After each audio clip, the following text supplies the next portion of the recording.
আসসালামু আলাইকুম। সপ্তম শ্রেণীর ইতিহাস ও সামাজিক বিজ্ঞান টিউটোরিয়ালে তোমাদেরকে স্বাগতম। এই ভিডিওতে আমরা সংবিধানের ধারণা এই টপিকের ওপর ক্লাব পরিচালনার জন্য অবশ্য পালনীয় নিয়ম এই ছকটি পূরণ করব। তোমরা পূর্বের ভিডিওগুলো দেখে না থাকলে দেখে নিতে পারো।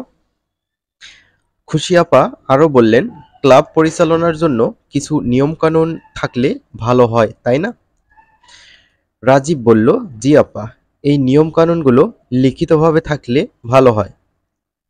খুশি আপা বললেন, তাহলে সবার অংশগ্রহণে ক্লাবের জন্য কিছু নিয়ম ঠিক করে ফেলি। তো চলো আমরা কিছু নিয়ম লিখে এই ছকটি পূরণ করি। তোমরা যারা এখনো চ্যানেলটি সাবস্ক্রাইব করো নাই, চ্যানেলটি সাবস্ক্রাইব করে রাখবে পরবর্তী ভিডিওগুলো পাওয়ার জন্য। উত্তর: শ্রেণী শিক্ষকের সহায়তায় প্রকৃতি সংরক্ষণ ক্লাবের জন্য কিছু নিয়ম কানুন লেখা হলো। এক নম্বর, ক্লাব পরিচালনা করার জন্য প্রথমে কমিটি গঠন করতে হবে।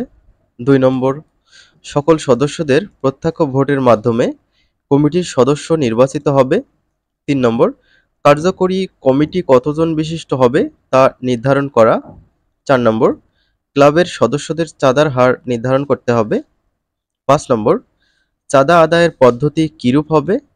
৬ নম্বর, সকল সদস্যকে মত প্রকাশ করতে দিতে হবে। আশা করছি তোমরা এটি বুঝতে পেরেছো। আমরা পরবর্তীতে যে ছক বা প্রশ্নগুলো পাবো সেগুলো আলোচনা করব ইনশাল্লাহ।